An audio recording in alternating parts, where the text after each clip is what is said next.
what's up guys, welcome back to the channel. So today I kind of wanted to introduce a new series I'm going to be doing, really talking about media. Now this is kind of a prep course for something I'll be teaching later, but the idea is to bring you in and kind of show you a basic crash course on media admission specifically for what I do, and kind of how to utilize photo and video to progress and kind of grow either your business organically or to grow and propel a organization you're with further. For me, of course, that's going to look differently than for you because I'm coming from a mission aviation mindset, and these are all skills that would be very useful for using a video in lieu of like a prayer letter or something. So we'll get into that more later. Again, this is going to be try and be kind of a crash course, kind of just bringing you guys in, kind of showing you everything from a 30,000 foot level while also allowing a space for you guys to ask questions here. So let's go and look at some objectives. Again, these are going to be more heavily doctored towards my current role in mission aviation, but they will apply to other things as well. This is actually taken a lot from a course I'm currently writing for my school that I will be teaching hopefully this spring or early summer. So kind of looking at some objectives, like the objectives we're going to be showing you why media is important, different ways we can view it, different ways we can interact with it, how to tell a compelling story, why that matters, and what some of the key things for telling a compelling story are, and how to be engaging. So that's kind of a broad stroke of what we're going to be talking about today. We'll get into more of that down the road.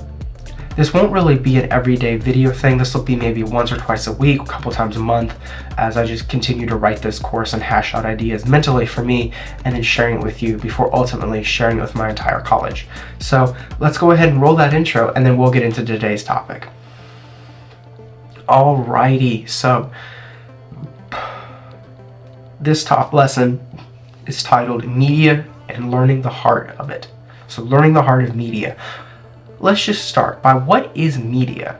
Well, when we look at what media is, broad stroke of course, media is telling a story. Now, this can be photo, this can be video, this can be written. Media does not limit itself to one specific category. Radio is media. A slideshow you see is media. Art and posters are media. I have a poster of a aircraft behind me. That's media technically. But what is the heart of media? Well, I would argue the heart of media is telling a story. But why do we want to tell a story? I'm so glad you asked. So, telling a story allows us to elicit an emotion from our audience. We can bring that through calls to action, we can use pictures, we can use video. The whole idea is to take your audience, bring them into your mindset, and elicit some response. Now, what's a call to action? Well, a call to action is something we use in media, specifically video like this, to allow our audience to grab onto something after we're done. So, in a call to action, it might be, hey, leave a comment below this video, or hey, do this, do that, click the link in our bio. These are all different calls to action. In a prayer letter, something written, it's harder to get calls to action in them, but it is still possible. So, the goal is to compel our audience to do something with the new information they've received. So again, we want to keep them there. We want to keep our retention. That's something we see a lot in YouTube. We're looking at our retention rates, but we also want to inspire them. And that's where the call to action comes in. What do they want to do as a result of seeing what we've done? So let's talk about some different types of media, shall we? So we've already talked about quite a few of them. We have video, audio, photo, written. These are the big four we're going to be talking about for the most part during this crash course. We're going to talk about some of the pros and cons, but those are the big four: video, audio, photo, written. Now, we could make that into audio and visual, because a lot of those do fit in those. But there's a couple that you may have noticed that kind of fit in both. Video is technically both visual and auditorial. So let's talk about some pros and cons. So let's look at video. So what is video? Well, video is a moving picture. Okay, great, what of it? Well, it's visual, and you can pack a lot of content into a very short thing. And it also caters to multiple senses. For example, I could be talking here, I can move over here, and I could have a wide range of statistics.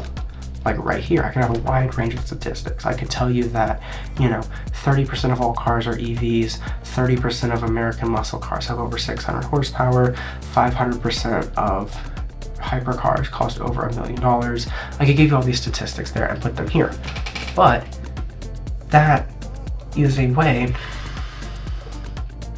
that's a way I'm catering to another sense. You're now reading.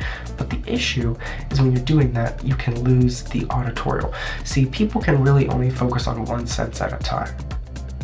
How many times have you been interacting with someone where you start talking to them and they stop doing what they're doing to talk to you? See, that's something we have to be cognizant of, is what senses are we using and utilizing? What senses could they have been using that they are now not? Because we can only really focus on one. Let's talk about audio. So it can be a little less distracting. Put it in some earbuds, put it in your car radio. It's not video, so you can listen to it in a wider range of areas. You can listen to it in headphones on a plane, in a car, in a taxi. You don't have to have your phone out to watch it. Okay, that's great. What else? Well, audio is much better for telling a story. When you're telling a story, you can very much lean in on your listening audience's imagination, which is great. We can use that to allow them to imagine and build the story within their own mind using just the words coming out of our mouths. That's great. Think about a podcast. You don't know what your host looks like. I mean, no one cares because you're focused on the story that's being told. Something that's also nice when we're looking at like actual storage of these media is audio is a much smaller form factor, much more easily stored. And it's also easily shared because you don't have the video files. Video files are big, audio files are small. Okay, what about photo? Well, photo is great. There's no words, there's no audio, and it can be microscopic. We can compress photos down so small, and then we can still blow them up and use them for a wide array of things. It's great. You can get a photo so small it's under 10 kilobytes, and that can be sent via satellite. But you also have an issue. The viewers tell the story in the photo that they want to see. I could show you a picture of a puppy crying. Why is the puppy crying? To me, as the artist who took the photo, the puppy's crying because its owner, a 4-year-old boy, ran away and left him behind. But to you, you're the viewer. What do you see? Maybe the puppy just got stuck in a wolf trap. Maybe the puppy didn't get fed. Maybe the puppy's owner's dad kicked him across the room like a sack of potatoes. See, what I'm getting at is each person brings their own story, their own bias, and their own opinions to a photo. Let's look at one of these photos on my wall. Let's do this one. So, right here is a photo of a boat. What do you see?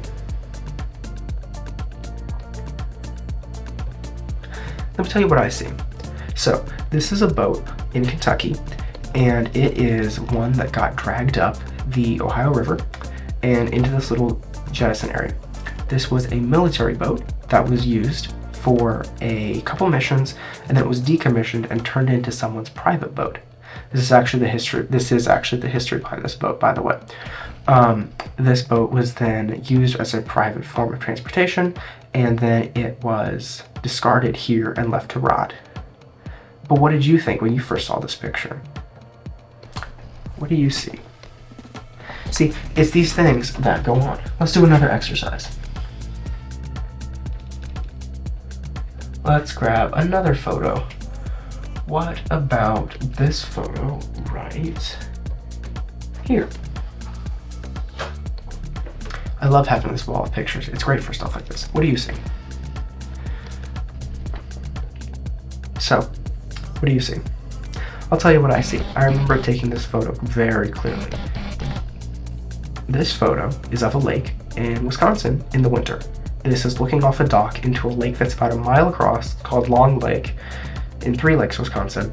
And this was a morning about 8 a.m. when I took this picture. But what do you see? Is it a snowstorm coming? Is it a white wall? Is this a prop? What do you see? See what I mean? Pictures, while they are worth 1,000 words, as they say, they also carry a very strong bias in them. So that's something we're going to look at going forward as well. We're going to go and wrap up here. So there's a lot of different media styles: photo, video, written, and audio. Each one carries its own personal bias and its own audience bias. These need to be taken into consideration when we're using these media to tell the story we want to tell rather than the story that our audience will tell. Similar to the photos we just looked at, all photos carry their own viewer bias. Make sure when you're taking your pictures, the bias is very clear as to what your audience is supposed to be seeing. Is a bias something you're worried about, or are there a better media source that is more usable and more appropriate for the setting you're doing? We'll continue diving into these topics and more as we continue down these lessons in the following weeks and months. Be prepared to join in next time for our next lesson, where we'll be talking about why visual media as opposed to auditorial media. For Jacob Basic Photography and for this course, my name is Jacob, and I will see you guys in the next video. Peace.